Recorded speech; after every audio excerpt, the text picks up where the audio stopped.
தினமும் உங்கள் கைபேசியில் மற்றவர்களின் வெற்றிகளையும் அவர்களது பயணங்களையும் பார்க்கிறீர்கள்.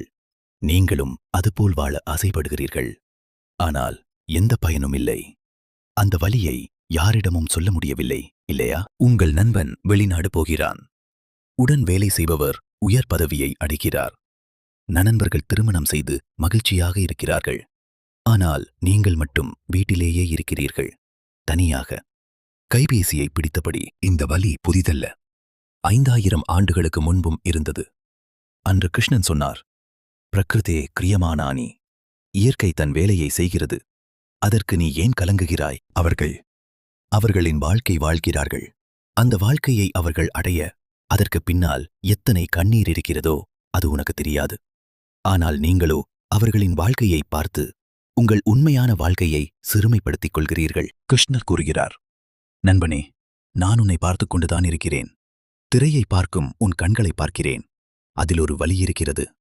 அது என் மனதை கலங்கப்படுத்துகிறது. அவர்களின் வாழ்க்கை என்ன, உனது வாழ்க்கையா? அவர்களின் கனவு உன் கனவா? அவர்களின் பாதை உன் பாதையா? ஏன் அவர்களின் வாழ்க்கையை உன் அளவுகோலாக வைக்கிறாய்? இந்த பூமியில் உன்னைப் போல் இன்னொருவரில்லை. உன் சிரிப்பு வேறு, உன் வலி வேறு, உன் கனவு வேறு. நீ தனித்துவமானவன் என்று நான் உருவாக்கினேன். ஆனால் நீ ஏன் பிறரைப் போல வாழ விரும்புகிறாய்? உனது நேரம் வேறு யாரோரோ வாழ்க்கையை பார்த்து கடந்து போகிறது. அந்த நேரம் திரும்பி வராது.